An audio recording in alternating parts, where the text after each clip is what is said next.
होऊ शकतो असं वक्तव्य आमदार रोहित पवारांनी केलेलं. त्यानंतर बारामतीत पुन्हा एकदा पवार विरुद्ध पवार लढत होणार याची चर्चा सुरू झाली. यावर खासदार सुप्रिया सुळेंनी मोठं वक्तव्य केलंय. पुन्हा पवार विरुद्ध पवार होऊ देणार नाही असा निर्धार माझा महाराष्ट्र माझं विजन कार्यक्रमात सुप्रिया सुळेंनी बोलून दाखवला. 2029 मध्ये काय होईल, कसं होईल, आघाड्या कशा होतील माहिती नाही, त्यावेळी पाहू. मी कधीही पवार विरुद्ध पवार आता होऊ देणार नाही. वेळ पडली तर दुसरा निर्णय घेईन, पण हे परत मी होऊ देणार नाही असंही सुळे म्हणताय.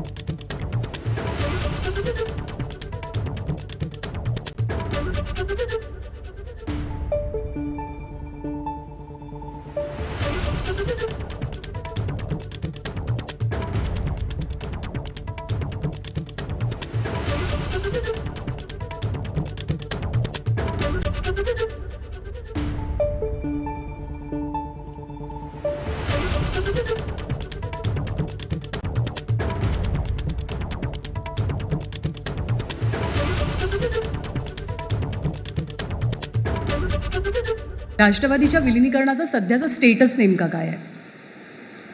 No status. म्हणजे म्हणजे विलिनीकरणाचा विषय हा दादाच्या मनातली इच्छा होती. आता दादाच नाही राहिला तर विषय राहिला कुठे? म्हणजे याला फुल स्टॉप मिळाला या चर्चेला?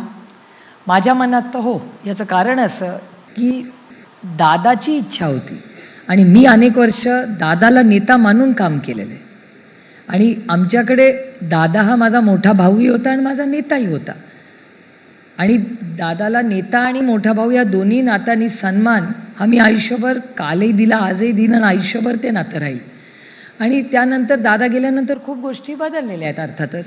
त्याच्यामुळे मला असं वाटतं ते दादाशी बोलणं होतं, ते गोड नातं तिथे संपलं आता. त्याच्यामुळे प्रत्येक जणांनी काय करायचं, आपल्या संघटनेत काय करायचं, हा प्रत्येकाला एका सशक्त लोकशाहीमध्ये अधिकार आहे आणि ते प्रत्येकाने आपापलं काम करावं आणि चांगल्या पद्धतीने महाराष्ट्रात करावं एवढीच अपेक्षा.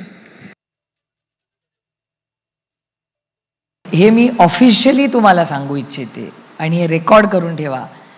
मी कधीही पवार विरुद्ध पवार मी होऊ देणार नाही आणि ह्यावेळेसही मी होऊ देणार नव्हते.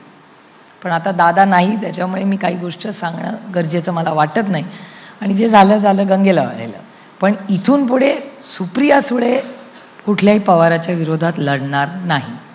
वेळ पडली तर दुसरा निर्णय घेईन, पण हे परत मी होऊ देणार नाही. सुप्रिया सुळे जेव्हा इलेक्शन लढेल ती कुठल्याही पवाराच्या विरोध, ज्याचं आडनाव बाई आबांची जी नातवंड असतील, आता नाही तर दुसरा कोणतरी पवार पाठवायचे भारतीय जनता पार्टी, गोविंदराव पवार आणि शारदाबाई पवारांची मुलं आणि नातवंड आहेत, त्याच्या विरोधात सुप्रिया सुळे इलेक्शन लढणार नाही. खरं तर आपल्याला माहिती असेल तर मी नेहमीच जसे मी राजकारणामध्ये आले तेव्हापासून मी सांगत आलेली आहे की कुटुंब आमचं नेहमीच वेगळं असणार आहे आणि राजकारण वेगळं असणार आहे. त्यामुळे सुप्रियाताईंनी अतिशय चांगली गोष्ट सांगितलेली आहे. त्यामुळे त्यांनी आता निश्चय केला की पवार विरुद्ध पवार निवडणूक होऊच देणार नाही आणि मी पण स्वतः पवारांच्या विरुद्ध लढणार नाही कोणत्याच. आणि त्यांचं वक्तव्य अतिशय चांगलं आहे आणि आम्हा सगळ्या कुटुंबाची सुद्धा तीच इच्छा आहे. दरम्यान महायुतीत असणारे जर महायुतीत राहिले नाहीत तरच पवार विरुद्ध पवार लढत होणार नाही असं सूचक वक्तव्य रोहित पवारांनी आता माझं विजन मध्ये केलं. पाहूया.